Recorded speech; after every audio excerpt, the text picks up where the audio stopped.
ಮೊದಲು ನನ್ನ ಕೈ. ಹಾ ಆಡು.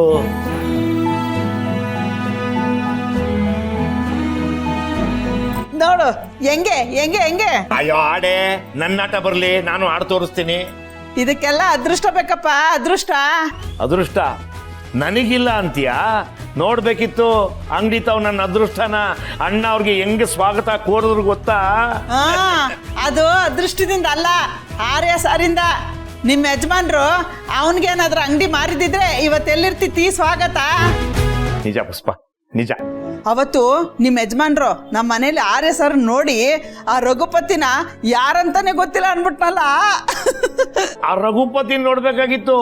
ಖಾಲಿ ಹಳ್ಳಿ ಗುಳ್ಳಿ ಮನೆ ತರ ಇತ್ತು ಅವನ ಮುಖ. ಅನು, ಟೀ ಮಾಡ್ಕೊಡ್ಲಾ? ಬೇಡ ಅಮ್ಮ. ಯಾಕೆ ಬಂಗಾರ, ಸುಸ್ತಾಗಿದ್ಯಾ? ಹ್ಞೂ ಅಪ್ಪ. ನೆನ್ನೆನೆ ಕೇಳ್ಬೇಕಂತಿದ್ದೆ, ಆರ್ಯ ಸರ್ ಕೇಳ್ದ ಏನಂತ? ಊಟಕ್ಕೆ ಯಾಕೆ ಬರ್ಲಿಲ್ಲ ಅಂತ. ಅಯ್ಯೋ, ನೀನಿನ್ನೂ ಅದನ್ನ ಬಿಟ್ಟಿಲ್ವೇನೆ? ಬಿಡೇ. ಯಾಕೆ ಬರ್ಲಿಲ್ಲ ಅಂತ ಗೊತ್ತಾಗದ್ ಬೇಡ್ವಾ? ಅಮ್ಮ, ಪದೇ ಪದೇ ಆರ್ಯ ಸರ್ ಅಂತಿರ್ಬೇಡ. ಅವ್ರೇನಾದ್ರೂ ನಮ್ಮ ಬಗ್ಗೆ ಸ್ವಲ್ಪನಾರು ಯೋಚನೆ ಮಾಡ್ತಾರಾ? ಇಲ್ಲ ತಾನೆ? ಒಂದ್ ಮಾತು ಹೇಳ್ದಲೆ ಬರ್ದೇ ಉಳ್ಕೊಂಡ್ಬಿಟ್ರು. ಇವಳು ಯಾಕೆ ಹಿಂಗಾಡ್ತಾವಳೆ? ನೀನ್ ಯಾಕೋ ಬಂಗಾರ ಇಷ್ಟೊಂದು ಕೋಪ ಮಾಡ್ಕೊಂಡಿದ್ಯಾ?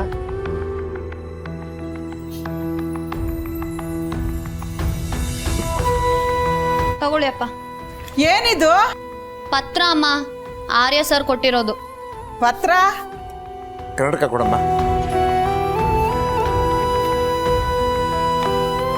ತಗೊಳ್ಳಿ. ಏನ್ ಬರ್ದೈತೆ ಸುಬ್ಬು? ಸ್ವಲ್ಪಿರೇ. ಕ್ಷಮಾಪಣಾ ಪತ್ರ.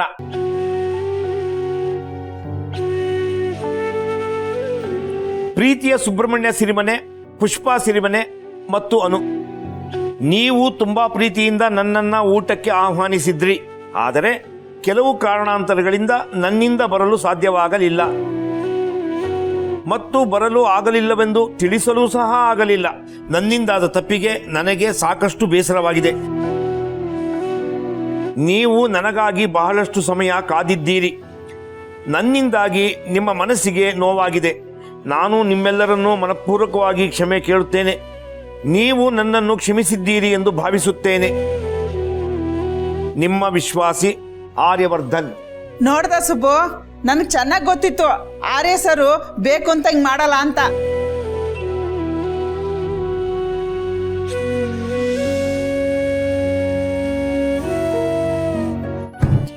ಏನಾಗೈತಿ ಇವಳಿಗೆ? ಹೇಳಿದ್ಲಲ್ಲೇ ಸುಸ್ತಾಗಿದೆ ಅಂತ.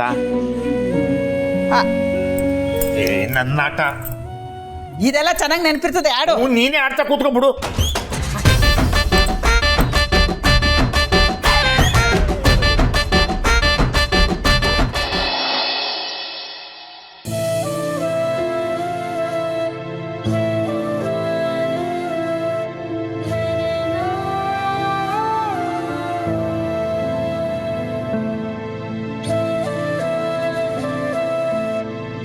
ಇದು ನನಗೆ ತುಂಬಾನೇ ಇಂಪಾರ್ಟೆಂಟ್. ಏನಿದು? Slam book. ಖಂಡಿತ ಬರೆದು ಕೊಡ್ತೀನಿ.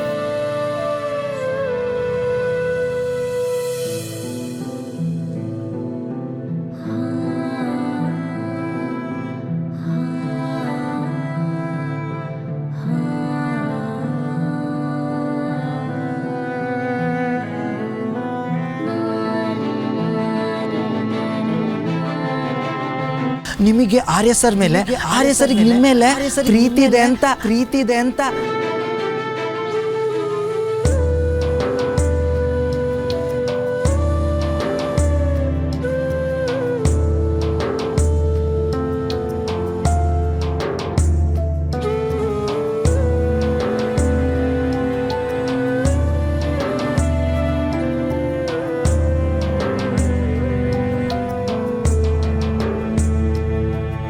ಏನು ಊಟ ಮಾಡೋಣ ಬಾರೆ.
Good morning